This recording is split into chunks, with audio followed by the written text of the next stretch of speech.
E aí, pessoal do canal, tranquilo? Então, vamos deixar aí para vocês um trecho de uma entrevista do Leandro Russell com o professor Olavo de Carvalho. O professor Olavo de Carvalho, há 4 anos atrás, 4 ou 5 anos atrás, fez uma, uma previsão, uma análise praticamente de tudo que está acontecendo hoje. Falando sobre os planos do PT, falando sobre o que está acontecendo nos Estados Unidos. Realmente impressionante. Só vocês vendo mesmo para acreditar. A gente vai deixar um trecho dele aqui para vocês. E o link do canal da entrevista vai estar aqui na descrição do vídeo. Tranquilo? Então é isso aí. Se inscreva no canal. Também no Instagram, no Twitter e no Telegram. Se inscreva no canal do professor Olavo de Carvalho para que ele cresça cada vez mais. No Twitter também dele.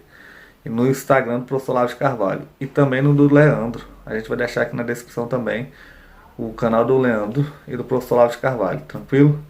É isso aí. Preste bem atenção nesse vídeo. E também vou deixar um agradecimento aqui especial a todos os membros e os apoiadores do canal, o pessoal que está comprando caneca e está encomendando. Valeu, forte abraço aí, galera. Tamo junto, obrigado pelo fortalecimento. Você veja, a sociedade brasileira é feita de pessoas muito imaturas, com pouca experiência da vida, pouca formação cultural, pessoas muito frágeis, né? Então, portanto, são pessoas fáceis de intimidar, mas de repente eles acordaram. Eles perceberam que tem força. É óbvio que tem força. Quem coloca 2 milhões de pessoas na rua? Né? Lenin daria um braço para ter uma população de 2 milhões apoiando ele. Nunca teve. Fez uma revolução sem isso. Né?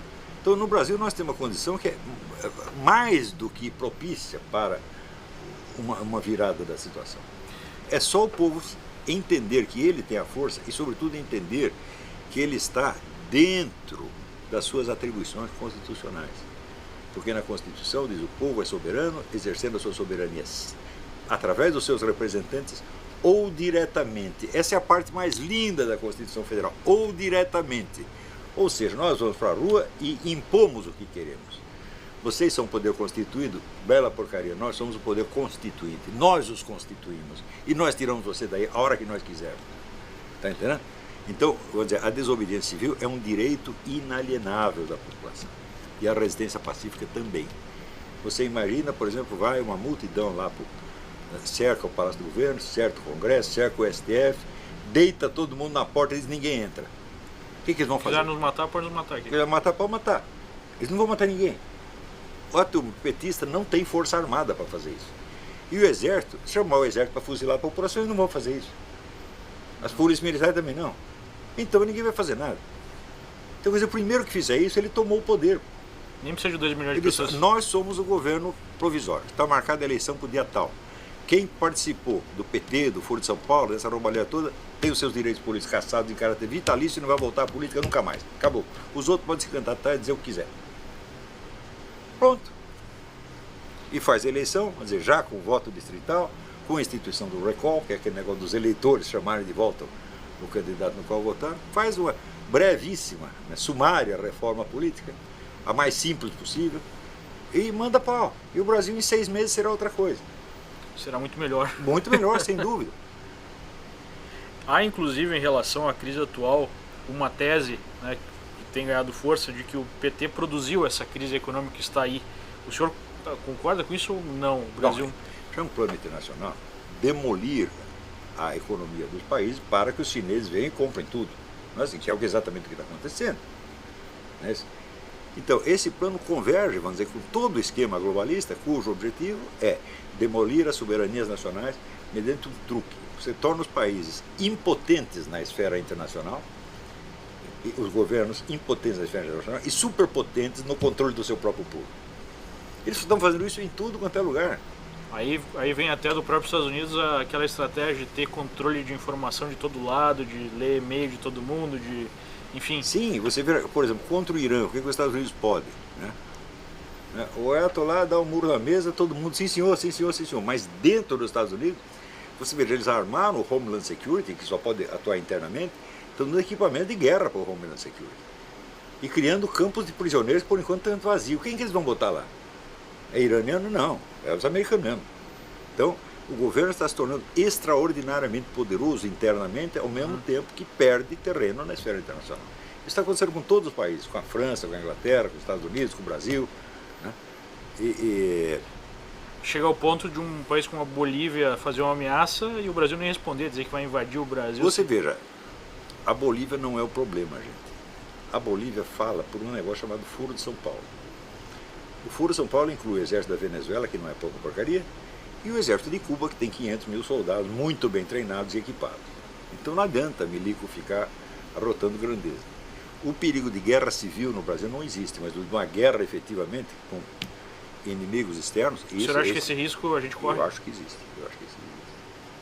Eles vão apelar isso para isso em última instância, mas eles estão se preparando para isso há 20 anos, de modo que ninguém possa sair fora do esquema que eles montaram, da pátria grande.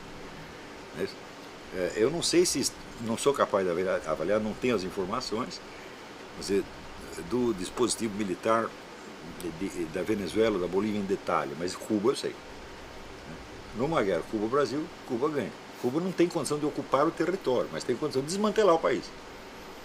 Colocar o Brasil de joelhos. Coloca o Brasil de joelhos, vai lá, destrói tudo e vai embora. Para que ocupar? Ocupar perde tempo. Essa noção de ocupação, quer dizer, você vê que a experiência americana no Iraque, eles destruíram o esquema iraquiano com a maior facilidade. Eles, bom, e agora nós vamos ocupar o território. Aí ferrou, né? Você não vai conseguir. Mas andando um pouquinho para trás nesse sentido, professor, a gente estava falando sobre isso antes. Onde deu errado o plano do PT? O plano de, sei lá, transformar o Brasil numa Venezuela? Explicado. Eles tinham, por um lado, uma explicação, uma teoria do processo político brasileiro. E, por outro lado, tinham uma teoria estratégica. A primeira foi bolada pelo Raimundo Fauro, no livro Os Donos do Poder, onde explicava que a Revolução Brasileira não se travava nos termos tradicionais da luta de classes, isso é, contra o proletariado, contra a burguesia, mas o povo contra o que ele chamava estamento burocrático, que são os donos do Estado, que não coincidem com a burguesia, só uma parte mínima da burguesia são os donos do Estado, os outros ficam tudo chupando dedo. E o PT leu isso, o turno do PT leu isso e gostou. O Raimundo Fauro foi o grande teórico do PT no começo, fundador do PT, ajudou o PT pra caramba. Enquanto ele estava estudando o Raimundo Fauro, ele estava estudando também a estratégia do Antônio Gramsci, que era da Revolução Cultural e a ocupação de espaços. Ora, praticando a ocupação de espaços, eles mesmos se tornaram o estamento burocrático.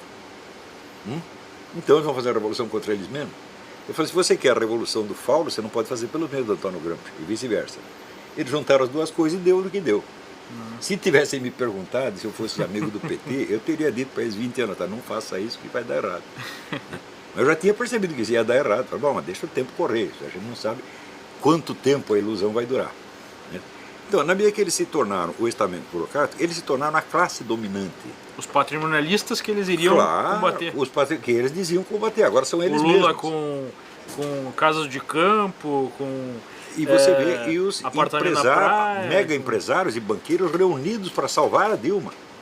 Então agora eles estão vivendo numa espécie de mundo ilusório, onde eles acreditam, eles têm apoio de 1% da população e têm, vamos dizer, a sustentação da oligarquia. Eles acreditam que eles ainda são o povo em luta contra a classe dominante. Fala, como? O povo está na rua protestando contra você e você está aí tramando com banqueiro, com mega empresário, com globalista, etc. Só protesta a favor quem ganha algum... Então eu digo, você é a classe dominante, meu filho. Então eles estão vivendo num mundo invertido. Como vivem num mundo invertido, todas as estratégias que eles estão bolando para sobreviver não podem funcionar. Só complica mais. Vão aumentar a CPMF, para arrumar mais dinheiro. Aí o povo fica com mais raiva deles ainda. Então tudo que eles inventarem só vai criar mais rejeição, mais rejeição, mais rejeição. Então já que a rejeição está crescendo, então é o momento da desobediência civil. É o momento do povo aprender que não é para obedecer essas pessoas e não é para respeitá-las. Não é para reconhecer o governo existente, não é para reconhecer nenhuma autoridade. A autoridade é do povo que está na rua. E ponto final. O senhor não acha que não pode ter um risco, numa situação de desordem, aparecer novos expoentes da esquerda, tipo um PSOL da vida, PCdoB, dizendo, não, nós precisamos de fato mais governo, nós precisamos transporte público gratuito. Qual é a desordem? essas manifestações populares são as mais ordenadas e pacíficas da história do mundo. Sim, nenhum... O povo não está a fim de fazer bagunça, o povo sabe o que quer. Não, estou dizendo a desordem não nesse sentido, a desordem no sentido de, tipo, sei lá, caça quase todo o Congresso, vai ser uma constituinte nova. Isso cria uma certa desordem natural, né? Porque... Não acredito. Não? O fator de desordem são eles. Entendi. Quem é que está aí fazendo arruaça, botando fogo nas coisas, apelando para terrorismo? São eles. O povo não vai fazer isso, evidentemente. Se tiver então um governo provisório, todo mundo, o país inteiro, vai legitimar o governo provisório e esperar as novas eleições, e eleger novos deputados, novos senadores, e trocar todo mundo lá de cima. Eu acho que este processo pode ser extremamente pacífico. Não há dificuldade para isso aí. A dificuldade são, aqueles grupos, o famoso exército do Stedley, que é meia dúzia de caras lá comendo pão com mortadela. São absolutamente ridículos, patéticos, né? Você vê que essa semana o Lula está fazendo aquele discurso: nós precisamos restaurar o orgulho da camisa vermelha. Digo, bom, você pode usar a camisa vermelha na sua casa, no seu banheiro, olhar no espelho, sou bacana, tá bom. Porque se sair na rua, meu filho, os caras vão cuspir na sua cara. Essa que é a verdade. Nunca houve na história do mundo uma tamanha desmoralização. Você vê esse negócio da turma no estádio, a Dilma vai tomar no cu, fala, o que é isso? Isso repetidas vezes, inédito, não uma vez só. Não, todo lugar. Isso nunca aconteceu. O pessoal vaia, mas vaia é uma coisa. Xingar é outra, completamente diferente. Isso quer dizer, é o desprezo total, né? Então... Agora, exatamente essa seria a pergunta no sentido de, poxa, num cenário onde caiu a Dilma, como é que vai se comportar o PT? Como é que será a reorganização da esquerda no Brasil e na América Latina? A Venezuela, por exemplo, se manterá do jeito que está? Ou caindo o Brasil vai cair todo mundo? Caindo o Brasil cai tudo, sem sombra de dúvida. O Brasil criou o Foro de São Paulo. E todo o esquema aí é do Foro de São Paulo. E bancou com dinheiro. Claro, criou e financiou, que essa foi a missão do PT. O PT não subiu ao Brasil no poder para implantar o comunismo no Brasil. Não, mas para restaurar o movimento comunista na totalidade da América Latina, mediante o instrumento político, que é o Foro de São Paulo, e mediante os recursos financeiros tirados do BNDES. E foi exatamente o que ele fez. Então o PT cumpriu maravilhosamente a sua missão para o movimento comunista. Para cumpri-la, precisou se associar aos grandes banqueiros, etc, etc. Motivo pelo qual este pessoal pensa que o Lula aderiu ao capitalismo. Né? Então o Lula está usando os meios capitalistas para financiar o movimento comunista, que aliás já era a fórmula de Lenin. Como sempre fizeram. O assessor econômico de Lenin dizia, a melhor maneira de nós derrubarmos um capitalista é nós virarmos capitalistas. E eles fizeram isso. Só que na medida que você faz isso, e você assume o poder, então agora você é a classe dominante, meu filho. E o povo vai ficar contra você. Especialmente quando tiver uma crise econômica forte. Claro, né? claro. Causada por uma combinação de roubalheira, de inépcia, né, enfim, de corrupção generalizada. Porque, você vê, durante um bom período, esse pessoal da esquerda não teve oposição nenhuma. Eu lembro tanto que eu era a única voz da oposição na mídia. Só eu, parecia um louco, entendeu? Até porque as pessoas estavam com dinheiro no bolso, o Brasil estava surfando uma onda de commodities, né? Que teve a China cresceu muito, estava comprando soja, minério de ferro brasileiro. A situação econômica não estava tão ruim. E aí todo mundo, veio o mensalão, todo mundo tá comprando o seu enquanto carrinho. Não dói no bolso, eles não reclamam, né? E agora a gente está pagando pato por isso. Então, como não havia oposição, duas vezes o Lula celebrou o fato de que na eleição presidencial todos os candidatos eram de esquerda. Este é outro fenômeno inédito na história do mundo. Isso nunca chegou a acontecer em parte alguma. Né? Você vê que tinha mais político comunista no Brasil do que na União Soviética. Na União Soviética você tinha oposição, você tinha os dissidentes, o povo saía na rua, brigava. No Brasil não tinha nada, zero. Eles tinham o monopólio da política, o monopólio da vida cultural, o monopólio da vida universitária, o monopólio da mídia e o monopólio dos movimentos de rua. Né? Isso durante 30 anos ficou assim. Então eles acharam que nada poderia acontecer. Por isso dizer que de uma certa forma eles relaxaram? Não sei que eles relaxaram, mas eles não perceberam. Tipo, relaxar e dizer, a gente já ganhou a guerra, tá tudo dominado, então... Eu não sei se eles chegaram a pensar isso, mas eles não perceberam o crescimento do ódio popular, o crescimento da repulsa. Eles achavam que... E eu acho eles estavam que nem o Sarney, tá entendendo? Eu tinha um amigo, Zé Carlos Bardavil, já falecido. Ele trabalhava na revista Isto É, em Brasília. Ele era amigo de infância do Sarney. E ele ia conversar com o Sarney, ele voltava desesperado. O povo inteiro estava querendo matar o Sarney. E o Sarney dizia para ele, eu sou o político mais popular desde Getúlio Vargas. Porque o entourage, né, os cordões puxa-saco, dizia presidente, o povo ama. E ele acreditava. Né? O PT é a mesma coisa. O Lula achou que ele era a pessoa mais amada da história universal depois de Jesus Cristo. Né? Ou acima de Jesus Cristo. Acima de Jesus Cristo, né? Ele disse que ele levou mais pedradas do que Jesus Cristo. Né? E o pessoal do Nordeste acreditava que o Lula tinha uma unção divina, que o Lula impondo mãos, ele curava hemorroida, curava bicho de pé, né? O pessoal ia lá, o Lula botava a mão em cima. Um amigo meu falou sobre isso, disse que viu com os próprios olhos isso acontecendo. Sim, isso é uma fotografia na Veja. E então eles achavam que eles estavam por cima da carne seca, tá entendendo?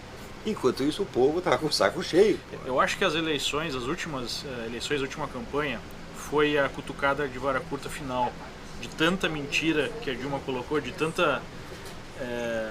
uma mentira em cima da outra. O que aconteceu no movimento Passe Livre, que eles organizaram o movimento Passe Livre para desestabilizar o governo Alckmin em São Paulo.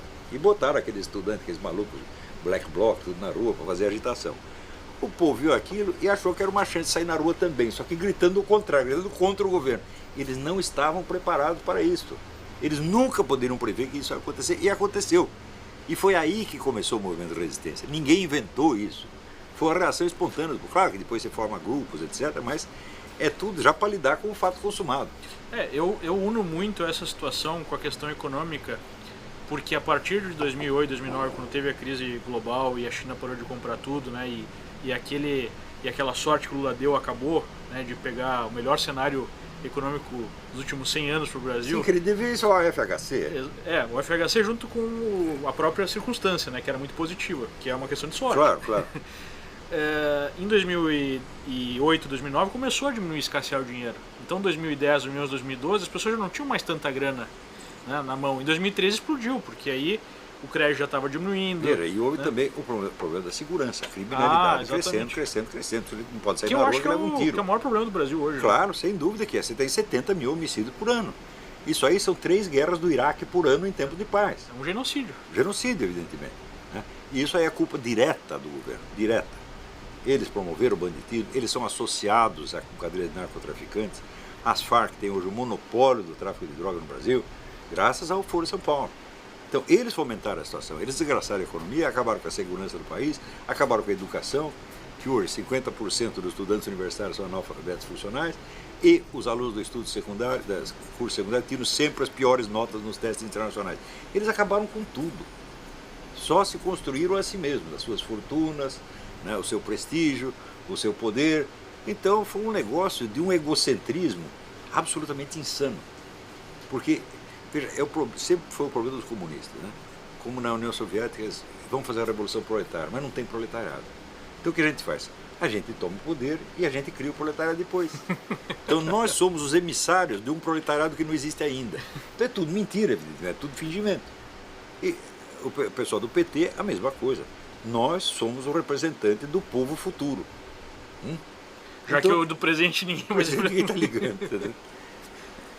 Mas a gente falou sobre o que seria o melhor cenário, né? Um desfecho dessa crise, a melhor possível seria uma revolução que retirasse, né, parasitas do poder aí de anos, enfim, de fato seria desse continuação e intensificação do movimento popular, uma total deslegitimação, não só da presidente, mas de todo o governo. É toda a classe política que tem que ser expulsa, mandar para casa, falar, não queremos mais vocês nos enganaram. Durante 40 anos só podia votar em partido de esquerda, porque só tinha partido de esquerda. Então, por mais conservador que o nego fosse, o nego está, isso aqui católico, conservador, família tradicional, isso aqui você vai votar Lula.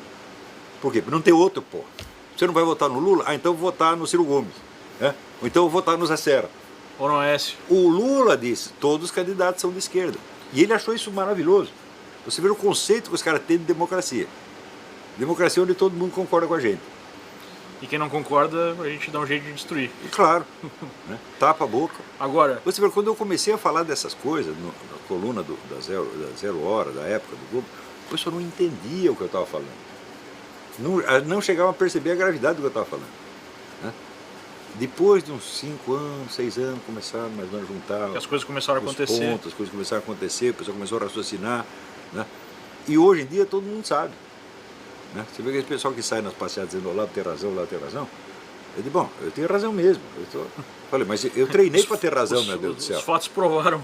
Eu treinei a minha vida inteira para dizer as coisas do jeito que eu as percebo. Porque no Brasil, o opinador, em geral, ele faz o contrário. Ele não acredita no que ele vê, ele acredita no que ele diz. Ele diz, ele ouve o que ele mesmo disse e se persuade disso. O olho não serve para nada, sai da boca para o ouvido. No Brasil, eu treinei a vida inteira para fazer o contrário. Então, eu descrevi as coisas do jeito que estava acontecendo, o melhor que eu podia. E o curso futuro dos acontecimentos já estava delineado ali. Pela adivinhação, por interpretação? Não, por documentos, pelo que os caras diziam.